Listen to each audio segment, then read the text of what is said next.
Let's go. I'm Raoul Goldberg, an integrative medical doctor practicing participatory medicine. Can you imagine a medical or a therapeutic consultation with a doctor or a therapist or counselor or a healing practitioner where the health practitioner is so completely present with no internal distractions like his indifference or his tiredness or his prejudices or his anxieties, and gives this projection of self-awareness and self-empowerment to the patient or the client, enabling her to feel safe, feel trusting, feel open to disclosing her inner life and her inner story. And that the practitioner is able to pass on certain skills to her, to start looking at herself objectively, so that she can start to recognize her own blocks, her own internal restrictions that are actually the seeds for all the predispositions and the chronic illnesses that we see today. Where she also discovers through the skill that she learns a way of finding her own hidden resources to begin to manage and to transform her own inner problems. And rising to this level of awareness between practitioner and patient and client, a heightened awareness emerges, one where there is a conscious partnership for creating a new awareness for the client, for the patient, enhancing the diagnosis and the therapy infinitely, and improving the actual health outcomes. It's done in every counseling session that I have, where one passes that skill on to one's patients and clients, who then begin their process of inner transformation. So it's actually very possible to actually train other practitioners in this form of medicine, and that's what I have begun to do, start training practitioners in this emerging form of integrative medicine, which I'm choosing to call participatory medicine. Participatory in the sense that patient, practitioner, and the therapeutic relationship itself is actively and dynamically engaged in a participatory process which significantly enhances the therapeutic outcomes. And this is now scientifically validated. When a practitioner is positive and enthusiastic and open towards his patient, the science shows us that the outcomes are better. And when the patient himself become active partners in their own healing, and they are positively engaged, the outcomes are better. This threefold interaction within the practitioner himself or herself, within the patient or the client, and within the partnership, the therapeutic partnership. But to give you an idea of how it works, I want to demonstrate the process. And this work is always participatory in the sense of interactive. If I had you in a seminar process, we would be doing work together, but because it's limited to this time, I'm going to do what I do in my training, and that's demonstrate myself. So I'm going to take 2 chairs, and we are imagining a consultation. where I have the honor of receiving a new patient who comes into the room, and I see a young woman, probably not much older than 13, in a very emaciated state, hunched over and obviously in pain. She comes and sits in the chair. And she tells me she has breast cancer and it's an advanced stage, and she's been through a whole lot of other medication, chemo and stuff, and they've given her not much hope, but they're still going on with the treatment. And I listen to this. And I watch what's going on inside of myself. And there's a moment of, oh my God, I've seen this before. I know many patients who went through this journey, and most of them didn't survive. And I'm feeling, and I'm watching myself, and noticing what's going on inside of myself. And I feel immediately a sensation of restriction and anxiety. And will I be able to help this patient? And I don't do this in the consultation, obviously, but through the long training we've had, it's there, I'm aware of it. And you can imagine, this is not a position of empowerment. This is not a position where I can give her the best that I know. And so I have to do something about it. So inwardly I slip out. I have to step out of it. I have to see myself in that state of tightness and anxiety. And I see myself, and this has been my process, of course. I know there's an anxious person there. I know that one. It's a young boy. He always has been in this state of anxiety when something comes. He's obviously not the one to be in the doctor's seat. I have to tell him, it's okay, you don't have to worry. I'm here. Let's take you out and let the empowered physician take the chair. And I have to make sure that I'm present. And now I sit in a totally different state, and I open and welcome the patient to tell me her story.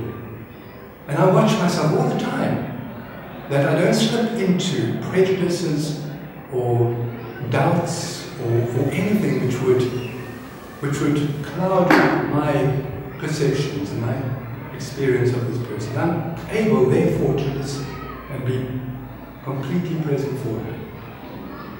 And she tells the story, and I listen, and ultimately I have to ask her, so what is it that you want to do with this? What is your wish?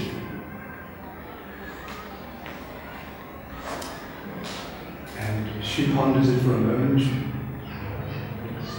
and eventually it comes out.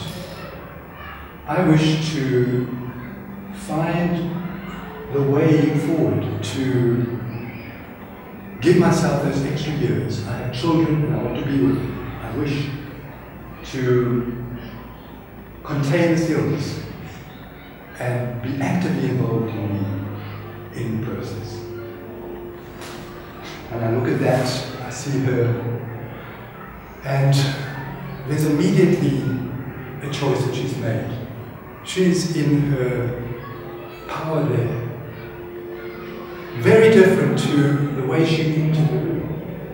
And I ask her to actually step out of that position and have a look. We're both observing her in her power. Ask her, how does she look? How does she see it? And she says, that's a different person. That one I like. I say, fine, this is the partner that I need. I ask her to, before we proceed, to actually show me the one that has been so disabled, so weakened. And she goes there automatically, back into this prison, this dark place, the despair. And she will do something that is very unique to her experience, based on her awareness. And whatever it is, we let her out of that shake it off, make sure that she's not still carrying it. This I'm doing very quickly. This can be a process, but it can happen in a consultation. It's not as if we need a whole long process for this. But she looks and she sees the other side, and she knows that something has to be done for this one. So we are in a position where she is starting to learn skills to recognize her own disabilities, find her own power, and then start to do something about it, which I'm not going to go into here. But infinite possibilities emerge. And of course, the two of us standing like wise, intuitive people seeing the story of the life unfolding, we're in a very powerful position to guide the process. I just being a supporter, she as the active choice maker. And we see the therapeutic partnership emerging. And so the construct of the training is about 3 modules. First one is about the I, getting to know the self, getting to understand the limitations, the fixed ideas that we have, the conditioning that has created this finite, closed, limited personality, all the aspects of the personality that are self-created mostly for our own survival as children, as young people, but that can be opened and expanded if we know what we have. And so it's about finding also the greatness, the resources. And the second module is about the partner. You know the hundreds of partners that we have within ourselves? And we are always in relation to that. So I'm the father, but I know I'm the father, and I can relate to my fatherhood. Or I'm a child, and I'm in relation to that one. We can always find that connection, and that is what the awareness is about. To discover that consciousness, so that you know who you are. It doesn't mean you're always outside. You can choose to go in, and we play these parts throughout our lives, but we are in partnership with the you in us. Of course, the you in the partners outside, in the patients and the clients. And we learn in the second module to understand the you, live into the you, and develop an empathy and a compassion for the you.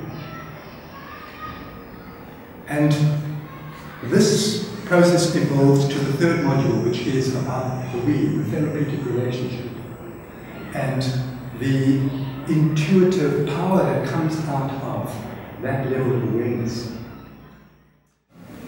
And so that has become for me a huge, let's say, motivation to welcome people into this training so that we can establish networks in different parts of the world. I believe that kind of entrainment that emerges would really make a significant impact on global awareness. And so the training is there to develop a new and what I believe revolutionary approach to medicine, to therapy, to counseling, to all healing activities, wherever, social, environmental. For me, it's not only confined to the human, that's my particular work, but I believe this conscious awareness of partnerships is something that is so global and so wide and diverse that it can be used in this approach can be made use of in any healing environment. So this is what it is about. It's about tapping into inner skills that can explore that world, that inner world of the unconscious, that can learn to manage and deal with it through finding the power and the resources that are also there.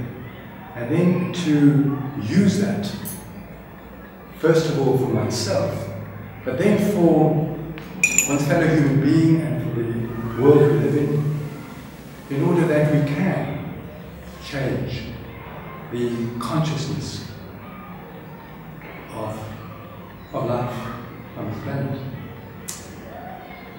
I think that is what I would like to say today. Thank you so much for listening. It's still revolutionary. It is. People are going to doctors all the time, and the doctor says, "Oh, well, I'll just give you a prescription. Yes, you've got this. I'll give you antibiotic. Oh, you've got a bit of cold. I'll give you antibiotic. Take this and get better." You know, it's, I mean, they're making them sick. Yeah, and you know, better. And there is this new development of integrative and holistic medicine. Yes. But there's an element that's missing. Exactly. And that is this depth of the unconscious, the subconscious is so important, and is starting to reveal itself as the most important causes of illness today are rooted in the subconscious. And until we appreciate how powerful that is, we won't be focusing on that. And we will be focusing on, you know, healthy life and lifestyle and diet and everything else, which is great. And it's part of what we do here. But you cannot avoid the other, because first of all, that is where the powerful healing comes. In the first place, it's not just the body; it's a human being that is going to be very much part of the healing process. So we have to get them on board. Absolutely. And one has to have practitioners who know about that through their own experience. And this is, you cannot read this through a book, you can't learn it in a university. It's through your own healing experience, which is the difficulty for many people, because it's a journey. You have to go on a certain inner path.